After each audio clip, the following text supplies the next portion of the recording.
पुरोचन नावाच्या व्यक्तीच्या हाताने तुझा विसर न व्हावा का मागितलं तुकोबारायांनी. गावाच्या हस्तनापुराच्या बाहेर बऱ्याच दूर एक घर बांधलं. इतका मोठा बंगला, इतका मोठा बंगला. त्याच्यात राळ, रांजा, कापूर, वेळूच्या चिवट्या असे ज्वलनशील पदार्थ टाकले आणि सुंदरसं घर तयार केलं. घराला रंगरंगोटी केली. घडीवर बघावा असं घर होतं. इंद्राच्या वैभवाला लाजविल इतकं सुंदरसं लाक्षाग्र होतं. पण ते घर म्हणजे मृत्यूचा सापळा होता. त्याला अग्नी लागल्याबरोबर 11 सेकंदात घर जळणार होतं. एवढी मोठी त्याच्यात प्रभावशाली ज्वलनशील क्षमता होती. आणि एके दिवशी दुर्योधन आला आणि आपल्या काकीला म्हणतो, काकी तवीर आता त्या घराची पडझड झालेली. बाबा राजे आहेत माझे, मी राजपुत्र आहे, राजकुमार आहे. या नात्याने माझ्या काकीला आणि माझ्या भावाला चांगल्या प्रतीचं घर भेटावं याच्याकरता तुमच्यासाठी त्या घराचं नियोजन केलंय. पण कुंती अधिकारी स्त्री होती. कुंतीनं होकार दिला पण राहण्यासाठी जात नव्हती. कुंतीनं सांगितलं, सुयोधन राजकुमार जाते एके दिवशी. मुहूर्ताचा दिवस निश्चित केला आणि त्याच्या आधी 4 दिवसानं विदुर काकाच्या घरी प्रवेश केला. आपल्या भाऊजई आल्याबरोबर विदुर काकाने आवाज दिला, वहिनी साहेब आपण या या, वहिनी साहेब या. बसायला बोऱ्या टाकला. विदुराच्या धर्मपत्नीनं पाणी दिलं आपल्या जावेला. विदुरानं विचारलं, वहिनी साहेब हळशाच्या घरी गंगा यावी असं आमच्याकडे तुम्ही आलात, काय काम आहे? काका, राजकुमारांनी आम्हाला गावाच्या बाहेरचा वाडा राहण्यासाठी दिलाय. त्या घरात परवाला मुहूर्त काढला आणि त्या घरात राहण्यासाठी जायचंय. काकांनी सांगितलं, होकार दिला वहिनी साहेब? जी. जा आता. होकार दिलाय त्या अर्थी जावा लागन वहिनी साहेब. पण लक्षात ठेवा, ज्या दिवशी राहण्यासाठी जाताल त्या दिवशी 2 मिनिटं माझ्याकडे येऊन जा. निश्चय केला. राहण्याचा दिवस ठरला आणि त्या दिवशी आपली 5 वासरं घेऊन एक आई आपली लेकरं घेऊन त्या घरात राहण्यासाठी जात असताना चौकात उभे केली लेकरं. धर्माला सांगितलं, बाळा सांभाळा आपल्या 4 भावांना, मी 2 मिनिटात काकाकडे जाऊन येतोय. काका झोपड्यात राहतो ते पर्णकुटीत. हो. धृतराष्ट्र मृत्यू पावल्याच्या नंतर 1250 वाड्याचा मालक, 1250 वाड्याचा मालक, हो 1250 वाड्याचा मालक, पण झोपड्यात राहत होता 12 वर्षाच्या झोपड्यात. विरक्तातला आरूढ व्यक्ती. राजकारणातला 2 नंबरचा डॉन होते विदुर काका. राजकारणातले 2 नंबर. पृथ्वीवर जितके देश आहेत का, एकाही देशामध्ये विदुरासारखा 2 नंबरचा डॉन जन्माला आला नाही. ते विदुर काका होते. महाराज पंढरपुरातला मालक राजकारणातला 1 नंबरचा डॉन होता. पण विदुराला राजकारणातले पाडे विचारल्याशिवाय राजकारणातला पाऊल पुढे टाकत नव्हता. देवानं विदुराला राजकारण विचारावा एवढा टोकाचा राजकारणी होता रमेशराव, एवढा टोकाचे. आणि त्या विदुर काकाने आपल्या भाऊजाईला एक प्रतिमा दिली. वहिनी साहेब, ह्या प्रतिमेचा विसर पडू देऊ नका, तुम्हाला चिंता नाही. पदरात ती प्रतिमा बांधली आणि लाक्षागृहात राहायला गेले. कोनाड्यात वस्त्र टाकलं, त्या वस्त्रावरती प्रतिमा अधिष्ठित केली आणि आपल्या बाकीच्या नित्य व्यवहाराला सुरुवात झाली. एका व्यक्तीनं प्रश्न केलता, घराला अग्नी लागल्यावर 11 सेकंदात जर घर जळत असेल तर मग कोणती स्वयंपाक कुठं करत असेल? प्रश्न गोड आहे, गोड प्रश्न आहे. महाराजाच्या नाकात वारं नाही घुसायला पाहिजे असं काही विचारल्यावर. घराला अग्नी लागल्यावर जर 11 सेकंदात घर पेटत असेल संतोष बुवा, तर मग स्वयंपाक कुठं करत होते? तर त्या घराला तळमजला होता. म्हणून राहत्या घराला वास्तुशास्त्रानुसार तळमजला निषेध असतो असं वास्तुशास्त्र सांगते, गिरगावकर सांगत नाहीत. आणि वास्तुशास्त्र काय गिरगावकराच्या घरातल्या लोकांनी लिहिलेलं नाही. तुम्हाला जरी पटत नसेल तर ज्यानं लिहिलंय त्याची सोय पा. विठाला विठाला विठाला.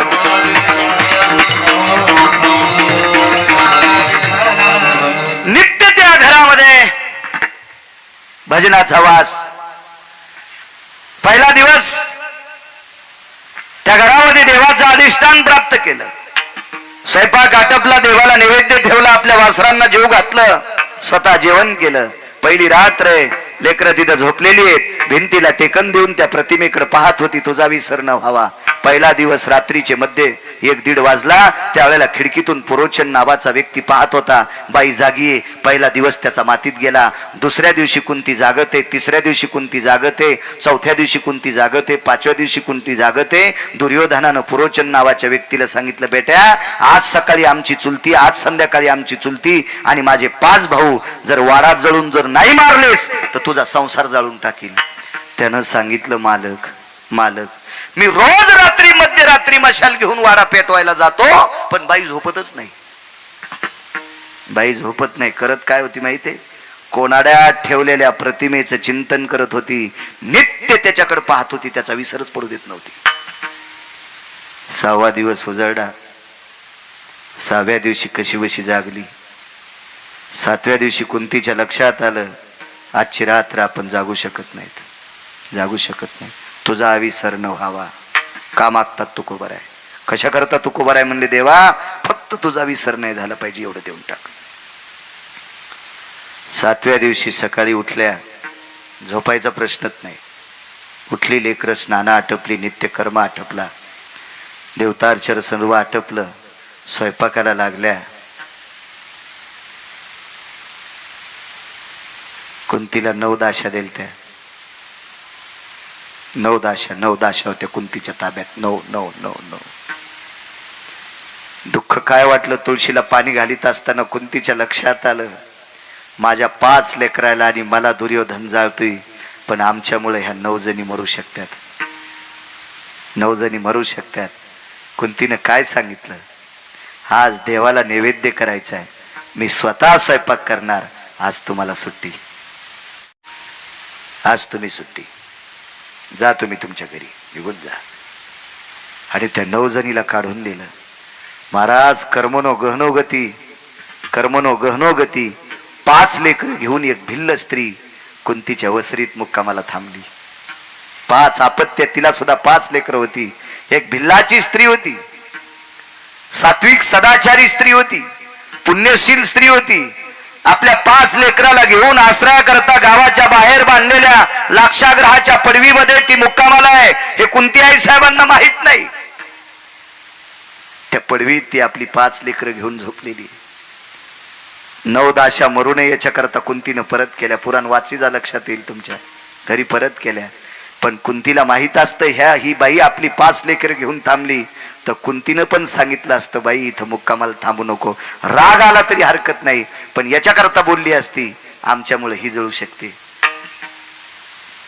पण नियतीला जे मान्य आहे त्या गोष्टी होत असतात. सज्जनांनो, दुर्योधनाच्या लक्षात आलं पाहिजे होतं की 5 माणसांचे आणि एका बाईच्या अस्थी सापडल्यात, त्या ती कुंती आणि पांडव संपलेत.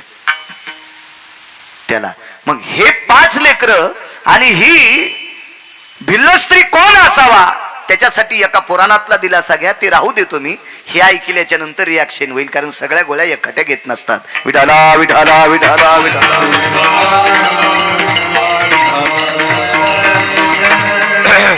7व्या दिवशी पुरणपोळीचा स्वयंपाक केला. आपल्याकडे भारतीय संस्कृतीमध्ये आटापिटानं सायासानं केलेला स्वयंपाक म्हणजे पुरणपोळीचा. आता त्या स्वयंपाकाला एवढी फारशी काही किंमत राहिली नाही. पूर्वीच्या काळात गोड हे कमी खायला भेटत होतं, म्हणून सणाची इतकी आतुरतेनं वाट पाहत होते माणसं की त्या सणाच्या दिवशी पुरणपोळी खायला भेटेल, खीरपोळी खायला भेटेल. असं गोड पदार्थाच्या बाबतीत अशी जिज्ञासा होती, आवड होती. कारण ती गोष्ट मिळत नव्हती ना. जी गोष्ट कमी मिळती का तिच्यावर जास्त अपेक्षा. मेथीची भाजी सुरुवातीला 25 रुपयाला जुडी असली की जास्त खावा वाटती, आणि 5 रुपयाच्या 5 जुड्या असल्या की बाया चिरून वाळू घालतात वड्यात टाकायला. हा निसर्गाचा नियम आहे. निसर्ग.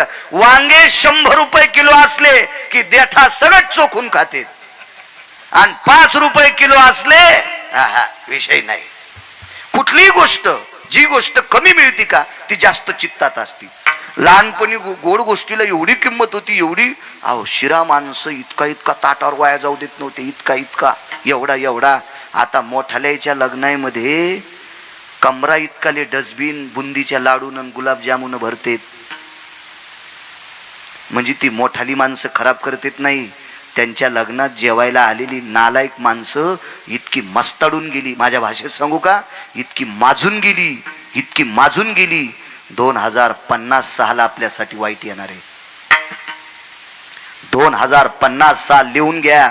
माझं काय फार वय नाही, पण मी फार जुन्या लोकांची ग्रंथ वाचिणारा माणूस आहे. 2056 आपल्यासाठी वाईट येणार आहे. त्याच्यामध्ये पैशाची बंडलं सापडतील, पण अन्नाचा दुष्काळ असेल. सज्जनांनो, शांती ब्रह्म एकनाथ महाराजांच्या चरणी साष्टांग दंडवत, ज्ञानोबराय तुकोबरायच्या चरणी साष्टांग दंडवत. आपण वारकरी प्रांतातले माणसं आहेत, जराशी जिज्ञासा अंतःकरणात ठेवा. अन्नावर एवढं मातू नका. जुन्या माणसाची एक मन आहे, गरिबी आल्यावर लाजू नये, श्रीमंती आल्यावर माजू नये. आपण अन्नाच्या बाबतीत इतका इतका इतका इतका अतिताईपणा करायलो, इतका अतिताईपणा करायलो. म्हणून या अतिताईपणाचा राग जर पंढरपुरातल्या मालकाला आला तर 2056 आपल्यासाठी बेकार येईल. हे येऊ नये सज्जनांनो. म्हणून बुटा चपला सगट पाया पडतो. अन्नाच्या बाबतीत अंतःकरणात पाप येऊ देऊ नका. आपल्याला लागेल तेवढंच पात्रावर घ्या, आपल्याला लागेल तेवढंच पात्रावर घ्या, जेणेकरून या पापाचे पडसाद उद्या आपल्या चिल्या पाल्याला फेडण्यासाठी येऊ नये. याच्याकरता जुन्या लोकांनी सुद्धा हे अंतःकरणात ठेवा. विठाला विठाला विठाला पुरणपोळीचा स्वयंपाक केला, देवाला नैवेद्य ठेवला. देवाला नैवेद्य ठेवत असताना त्याच्या डोळ्यात डोळे घालून बघितले नाही, कारण पोळ्या त्याला केल्याच नव्हत्या. कोणाला केलं त्या लक्षात घ्या. 5 लेकरं जेवायला बसली, 5 लेकरं जेवायला बसली. बेस कमी करा दादा.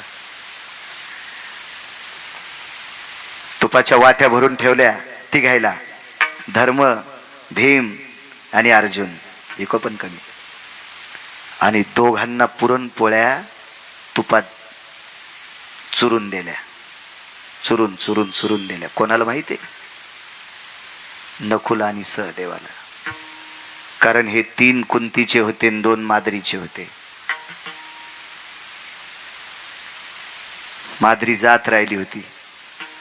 कुंतीच्या लक्षात आलं, नियतीने आपल्याला मदत करावा, नियतीने म्हणावा, पोटच्या लेकरापेक्षा सवतीच्या लेकरावर जास्त प्रेम करती, असं नियतीनं म्हणावं, लोकांनी नाही म्हणावं.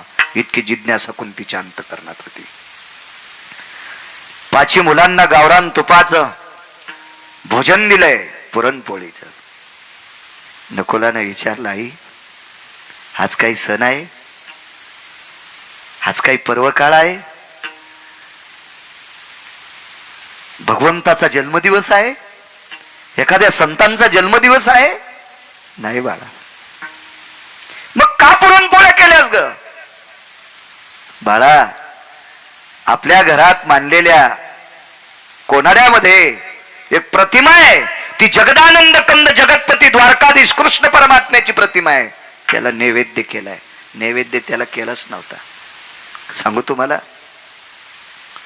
संध्याकाळी पांडव झोपल्याच्या नंतर रात्रीचे 12 वाजले.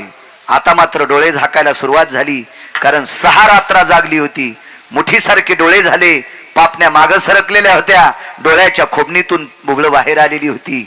आणि कुंतीनं देवाला सांगितलं, देवा, अरे लेकरांना काय सांगू, याच्याकरता तुला नैवेद्य केलाय असं सांगितलंय, माफ कर रे देवा, तुला नैवेद्य केला नाही, लेकरांना केलता. का?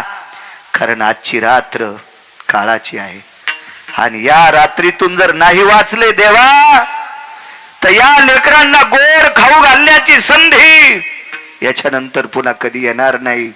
या हाताने चिमुकल्या बाळांना आपल्या हाताने गोड पदार्थ खाऊ घालावा, याच्याकरता पुरणपोळीचा स्वयंपाक केला रे देवा, पण नाव तुझं दाखवलंय, माफ कर.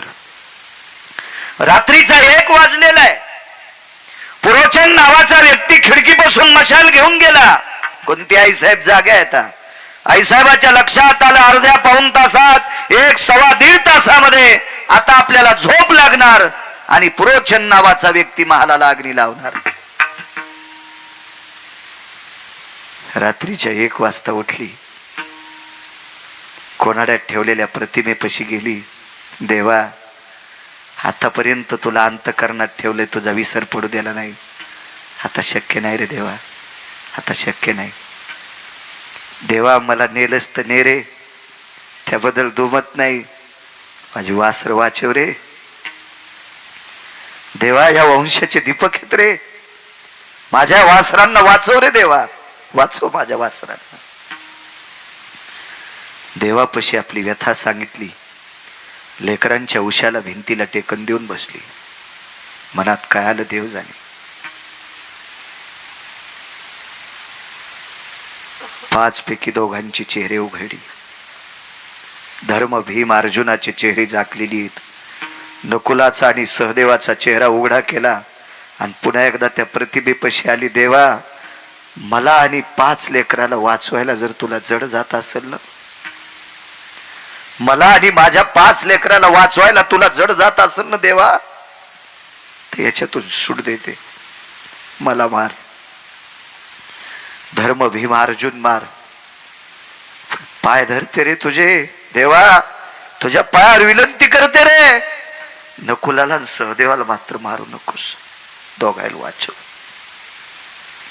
साष्टांग प्रणिपात केला आणि भिंतीला टेकन देऊन बसली. शेवटचा प्रणाम केला. देवा, आता जागू शकत नाही, आतापर्यंत तुला स्मरणात ठेवलंय, विदुर काकांनी सांगितल्यानुसार तुझा विसर पडू दिला नाही, आता टाकणं शक्य नाही. डोळा लागला, कुंती आई साहेबाचा डोळा लागला. प्रतिमा पाहणं बंद झालं आणि पुरोचन काही अंतरावर मशाल घेऊन येत होता. हे द्वारकेतल्या मालकाच्या लक्षात आलं. आता काही वेळाला जर पुरोचन पोचला आणि कुंती झोपलेली अशी जर कळालं तर लाक्षागृहाला आग लावणार आणि काही सेकंदात पांडव आणि कुंती जाणार. रात्रीच्या 1:30 पावणे 2 वाजता जागे झाले. जगाची मालकीन रुक्मिणी आई साहेब उठून बसल्या पायथ्याला. काय प्रभू? काही नाही. भालदार झोपदार जी, सुदर्शन घेऊन या. रात्रीच्या समयाला देवघरात सुदर्शन असायचं.